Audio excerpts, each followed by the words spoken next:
Hello there guys, welcome to another of my live videos, and on this video there is lots to negotiate about.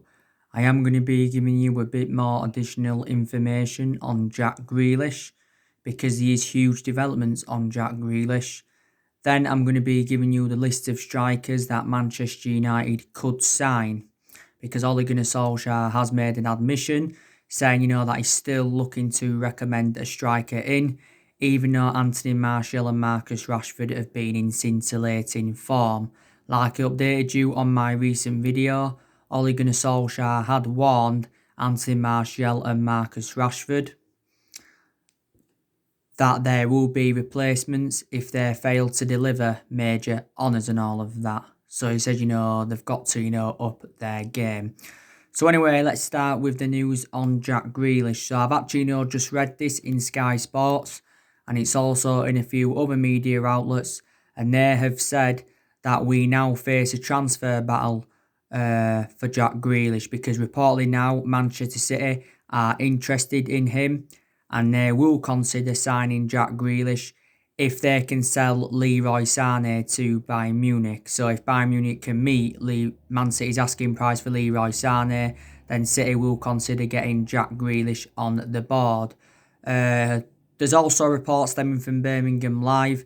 They have said that Jack Grealish is close to joining Manchester United because it had recently confirmed that Jack Grealish had told his friends that he's found a house to buy near our Carrington training base. So that means, he's close to joining Manchester United.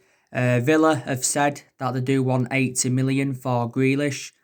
Maybe, we've got strong reservations about paying 80 million pounds for him.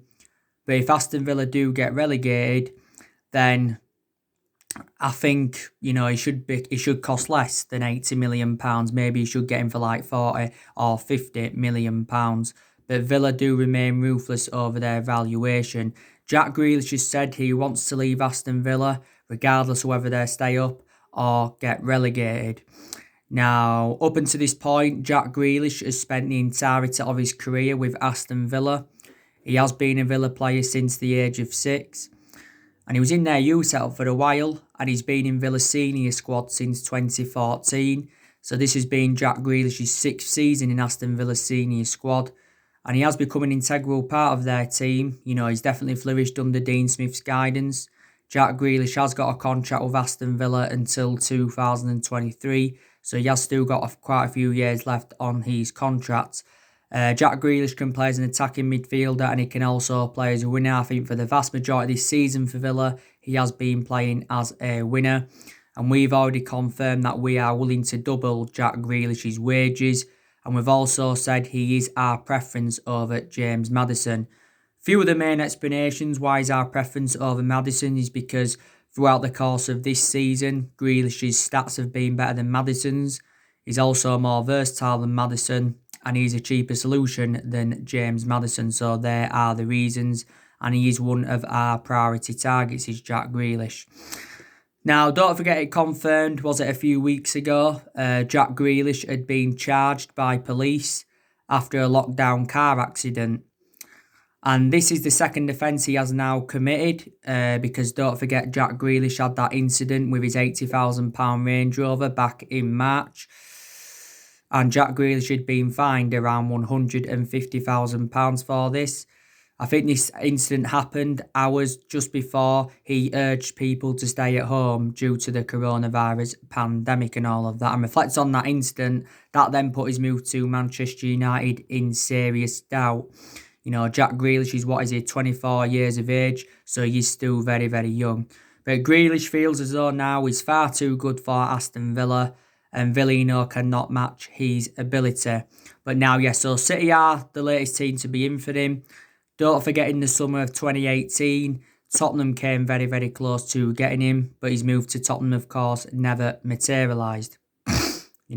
So that is the latest news on Jack Grealish. There were stories coming out a while ago saying that Jack Grealish's move to Manchester United could depend on what happens with Paul Pogba. We know what's happening now with Paul Pogba. He is staying at Manchester United. So there you go. So anyway, that's the news on Jack Grealish. And James Cooper, who tends to be close to Man United, he was recently talking about Jack Grealish and also to Jadon Sancho. And he said, their transfers to Manchester United is still a possibility. Jadon Sancho is our number one priority target. But if we were to get Sancho and Grealish, that would cost us at least £180 million, maybe just a bit more. But I think we've got to sell around 5 players anyway to fund the move for Jadon Sancho. So anyway, now let's get into the list of strikers that Manchester United could sign. As you all know, there has been a lot of strikers on our agenda. Now, one striker Manchester United could possibly sign, and that is Moussa Dembele from Lyon. I haven't spoken with you about Moussa Dembele for quite some time. We have obviously been scouting the player quite a few times. He's been very, very impressive for Lyon. I think this has been Moussa Dembele's second season with Lyon. I think he's got a good, 40 odd goals in over 90 odd appearances for Lyon. He has got a contract with Lyon until 2023. Lyon did pay £20 million for him from Celtic in the summer of 2018. He had a few good years with Celtic. Also, too, he began his senior career at Fulham. And I think he scored 19 goals in 64 matches for Fulham. So he is well proven in the Premier League. Moussa Dembele is only in his early 20s. If we were to get him, probably Moussa Dembele would cost maybe in the 40, the 50 or maybe even the 60 odd million pound range. So yeah, he has been one striker on our agenda. Now, another striker Manchester United could sign, but I think it's not likely to happen as yet. Maybe in the foreseeable future it could happen, and that is Harry Kane.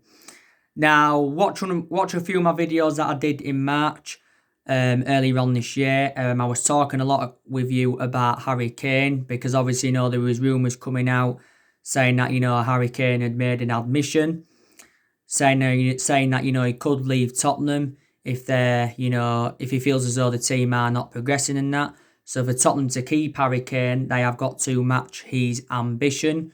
Probably Kane will be at Tottenham next season, more than likely. Now, of course, Tottenham did say they wanted a world record fee of £200 million if they was to let Harry Kane go. And that's when I think, we dropped our interest in him. I think we was hoping to get him for around £100 million. Now, we've been relentlessly linked with him.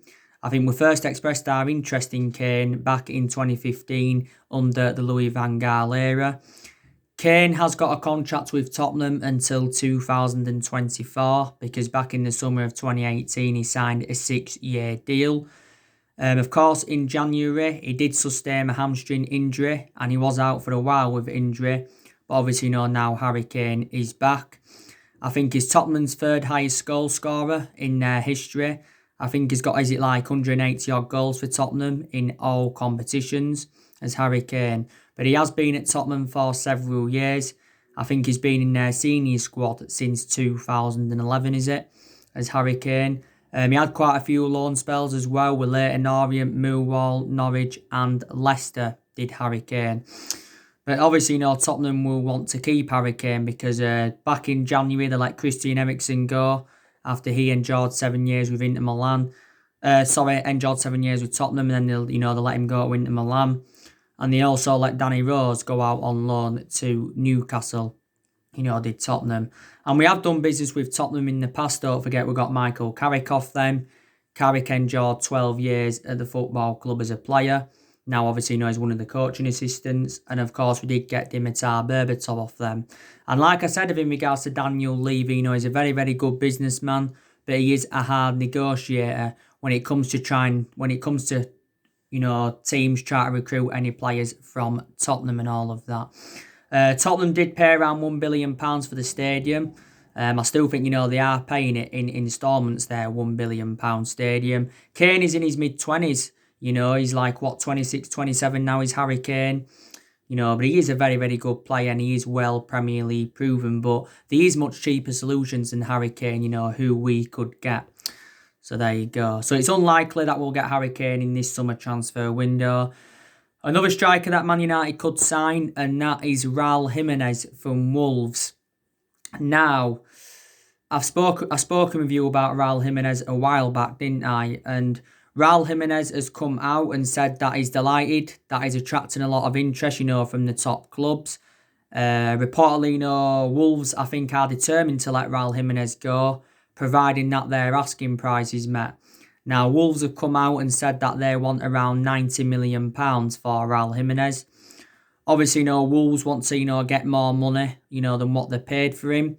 I think Wolves did pay around £34 million for Raul Jimenez, so I think it is their record signing. Wolves did get him permanently because, obviously, last season he was on loan with Wolves, but reflecting on how good he did, Wolves did get him on a permanent transfer. Raul Jimenez has got a contract with Wolves until 2023, and Raul Jimenez is in his late 20s. He's in his late 20s and all of that.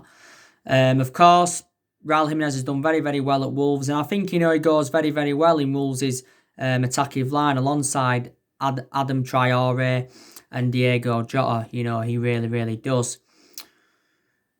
Obviously, before Raul Jimenez was at Wolves, he was at Benfica. I heard that he didn't enjoy a great time at Benfica. Before he was at Benfica, he was at Atletico Madrid, was Raul Jimenez. And I think he began his youth career in America. He was in America's youth system, was Raul Jimenez. So we're going to have to pay £89 million if we've got any chances of getting him. Like I said to you a while ago, George Mendes has been working with Wolves in the last few years and that. And he's actually been working on, Wolves getting a replacement for Raul Jimenez if he does leave. But the question is, are any team prepared to pay £89 million for Jimenez and all of that? But yeah, so he's possibly, another striker that, Manchester United could sign. But Raul Jimenez hold-up play is good. His finishing's also very, very good. He's also good on and off the ball. So, I'd be very excited about the prospect of him if we did get him. I'd be excited about the prospect of him coming to Man United if we did get him on the board. And of course, he is well Premier League proven. Another striker that Manchester United could sign. Wait there a second. And that is Pierre-Emerick Aubameyang from Arsenal. Again, I haven't spoken with you about Pierre-Emerick Aubameyang for a while. As you all know, Pierre-Emerick Aubameyang's got 12 months left on his current contract with Arsenal. Pierre-Emerick Aubameyang has been at Arsenal now over 2 years. And he's done very, very well for them as Pierre-Emerick Aubameyang. Arsenal did pay around £56 million for him from Borussia Dortmund. I think it was 56 million back in January 2018. Aubameyang also enjoyed a good 4 or 5 years with Borussia Dortmund. Now, it did say a while back that Pierre-Emerick Aubameyang could be available for around £30 million. So there you go, he's a much cheaper solution than Harry Kane. Now, as you all know, we have done business with Arsenal in the past. Of course, we got Sanchez off them. We also got Robin van Persie off them back in 2012. And, if we was to get Aubameyang, then obviously, we'd have to hope he would emulate into the next Robin van Persie. So he's been another striker on our agenda and all of that. Don't forget, we wanted to get Timo Werner, but obviously now, he's gone to Chelsea. So which striker, should Manchester United sign? Like I said, though, I've been very, very impressed with Anthony Martial and Rashford. I really, really have.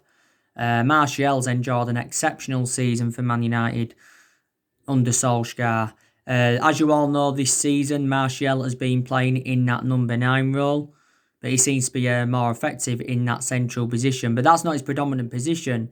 Anthony Martial predominantly plays out wide on the left. That's his predominant position. This has been Martial's 5th season at Manchester United. And I think one of the best seasons he enjoyed was his debut season under the Louis van Gaal era. We did get Martial as a 19-year-old and he is now 24. Also too, Marcus Rashford. Like I said, he was out injured earlier on in the season. He had a back problem, didn't he, did Marcus Rashford? But I think he did well early on this season before he got injured, and I think since the resumption of the season, Rashford's also done very, very well. Like Solskjaer recently said, Rashford has obviously, created some very, very good chances, but has still not yet got his name on the score sheet since the resumption of the season. But Solskjaer's very, very convinced that Rashford will end his 7-month goal drought.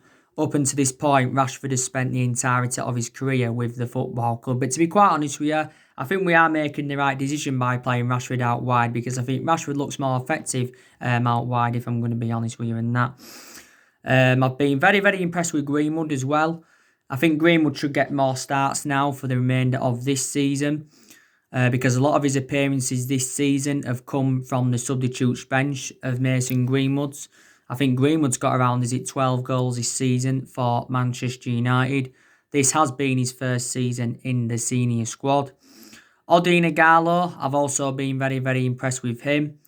Like I said, his starts are going to be limited in the Premier League because, Rashford and that's back now. But he did start in our previous game against Norwich in the FA Cup quarter-final. And he scored in that game, and that's now 5 goals in 4 starts for Odin Ighalo. I think 3 of those goals coming in the FA Cup. We did get Odin Ighalo on deadline day in January. Reflects on his good run performances though. As you all know, quite a few weeks ago now we extended Odin Ighalo's loan. So he is going to be here until the end of January 2021. We've got no option to buy Odin Ighalo, or there's no obligation to buy him. So after his loan with us, I think he will go back to Shanghai Shenhua and that. So we have got a lot of good attacking players. So let's just put that into the equation. You saw my video that I did earlier on today, which is, by the way, still uploading, but I think it has nearly uploaded. Ole Gunnar Solskjaer has set an ambitious target and has challenged Manchester United to go unbeaten for the remainder of the season. And I think, we are capable of doing this, because as it stands at the moment, we are unbeaten in our last 14 games in all competitions. I think we're unbeaten in 12 in the Premier League. And I think this is our best vein of form since Ole Gunnar Solskjaer was the interim manager. Because, of course, when Ole Gunnar Solskjaer was the interim manager, I think he won his first 8 games in charge. I think we won like 8 or 9 away games on the trot. And I think we won like 14 games out of 19 in all competitions when he was the interim manager. But obviously, reflect on what he did when he was the interim manager. Solskjaer, of course, had been given the job permanently in March last year. And then, Solskjaer did sign a 3-year contract. Solskjaer's now been at the football club 18 months. So I think he's just got under 2 years left now on his current contract and that. But yeah, we are in a good vein of form. We have got 7 games remaining in the Premier League. I did say, didn't I, we've got the easiest running out of all the Premier League teams. So in reality, we should win at least 6 or maybe at least 5 of our 7 remaining games. We really, really should. We have got a few difficult ones. You can maybe say Crystal Palace won't be easy. The Leicester game on the last game of the season, that won't be easy either. But, we have got a few difficult games, but not many. The game against Brighton tonight, of course, won't be easy. So let's just put that into the equation. Solskjaer's already laid out his objectives for the remainder of this season. Of course, he recently said he was targeting a 3rd place finish. And there's still actually no slight chance that Manchester United could get 3rd. Minimum we want to finish 4th, because, we do want qualification for the Champions League for next season. We do want qualification for the Champions League because obviously, it'll help us have more of a competitive summer transfer market. And plus,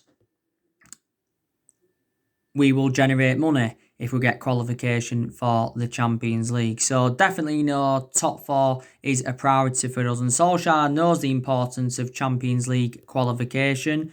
We've got a chance of winning 2 trophies this season under Solskjaer, and that is the FA Cup and the Europa League. We are now into the semi-finals of the FA Cup. we have got Chelsea. Solskjaer had reacted to this and he said, he's delighted that we're in the semi-finals of the FA Cup and he's excited about the prospects of, going into a final. And, it's Chelsea because, we have played Chelsea, quite a lot of times throughout the course of this season. It is our 130th FA Cup semi-final, by the way. And also, too, the Europa League. We're more or less into the last 8 of the Europa League because we are 5-0 up against Lask from the first leg. We have lacked silverware in the last 7 years. We've only won 3 trophies since Ferguson retired, and that was the FA Cup under Louis van Gaal, the Europa League and League Cup under Jose Mourinho in his first season. So we haven't won a trophy since 2017. So we haven't won a trophy now for the good, is it 2.5 years or something like that. But if we could win the FA Cup and the Europa League, or at least one of them, it would be a memorable first full season for Ole Gunnar Solskjaer. It really, really would. And like I said, Tino, next season, our expectations will be to challenge for the title next season. Because Solskjaer, did recently say that we've got to spend money to compete with the likes of Manchester City and Liverpool. Solskjaer has been talking with our owners about his transfer plans and all of that. And Solskjaer recently said he's unsure how much he will have to spend in the summer transfer window with the financial impact of the coronavirus pandemic. So he's unsure how much we will have to spend. There was actually stories coming out the other week saying that, we're going to be giving around, it said our transfer budget had been revealed and it said we're going to be giving around 269 or 270 million to spend in the summer transfer window. But Solskjaer has got big decisions to make in the summer transfer window, of what players he's going to recommend in and, of course, what players he is going to get rid of. Solskjaer did say he's looking to make around 3 or 4 major signings at the end of the season, and he's already identified the areas in the squad where he does want to strengthen up. But I've got an idea of the players that Solskjaer's going to try and get rid of. He's obviously looking to get rid of Phil Jones. We have put around the £15 million asking price on Phil Jones. He's also looking to get rid of Chris Smalling permanently. He's out on loan with Roma. I presume that we're probably looking to get rid of Rojo permanently as well because he's on loan at Estudiantes. We're looking to get rid of Jesse Lingard. We're also looking to get rid of Andres Pereira and all of that. Sanchez, of course, we are looking to get rid of him permanently. So we're going to get rid of at least 5 players in the summer transfer window. Diego Dalot, I don't think he's good enough for Manchester United. So I think, we should consider selling him as well. The news on Angel Gomez, don't you? Reportedly he's set to leave Manchester United today, where we have failed to agree terms over a new contract for Angel Gomez. Solskjaer did say in his press conference building up to the Brighton game yesterday that there's no news on Angel Gomez, and he said he expects Angel Gomez to leave today and all of that. Chelsea, of course, are in there for him. Also, too, Juventus are in there for him. I heard that Chelsea are have put a contract offer in for him, or they're preparing to put a contract offer in for him. We have put forward quite a few contract offers for Angel Gomez, but he hasn't accepted any of these contract offers. I think allegedly the recent one we offered him was worth around £30,000 a week. Gomez has only made 6 first team appearances this season and only 10 in total since he broke into the senior squad back in 2017 and all of that. So yeah, Angel Gomez is leaving Manchester United. He really, really isn't that. So there you go. Like I updated you recently, there's around 9. We're going to release 9 academy players this week, or we've already released these 9 academy players when their contracts do expire and all of that. But Solskjaer has got rid of a lot of the deadwood since he got recommended into the football club. I think a total of 19 players, or is it 20 players now that have left since Solskjaer came into Manchester United. So that's one good thing to say. Solskjaer's also promoted the youth very, very well. The young players have been given their opportunities this season. There again, on the other hand, some young players have found game time hard. By the way, Solskjaer recently promoted Ethan Laird to the senior squad, so that's obviously very, very good. Our record against the Big Six sides this season's been good. We've taken around 18 points against the Big Six sides this season, and yeah. But the summer transfer window will be Ole Gunnar Solskjaer's fourth transfer window as Manchester United manager. His fourth transfer window as Manchester United manager. Because so far Solskjaer's enjoyed 3 transfer windows at the football club and has spent just over £200 million. And I think, our recruitment's definitely improved since Ole Gunnar Solskjaer came in. But I've already said to you, I've seen improvements without a shadow of a doubt. Don't forget, Ed Woodward did say the other month that we will remain competitive in the summer transfer market. But he did say we won't do business as usual. So he basically, ruled out big transfers to Manchester United, Ed Woodward, because it revealed, was it the other month, that our net debt is now just over 429 million. And he said our debt had risen up by almost 130 million pounds. But like I said, I'm hopeful that we can mount a title challenge up next season. We haven't won the Premier League since 2013. The last time we won it was in Alex Ferguson's last season. And this has been the 7th season now. We have failed to mount any kind of title challenge up. But in the last 7 years, we have been playing catch up, like I've said to you, with our different managers, with different philosophies. We have spent close to the £1 billion range on players, and reflecting on the money we've spent, we should be where Liverpool are. And we've recruited over 30-odd players in since the Alex Ferguson era. Obviously, Moyes, he brought Fellaini and Juan Mata in.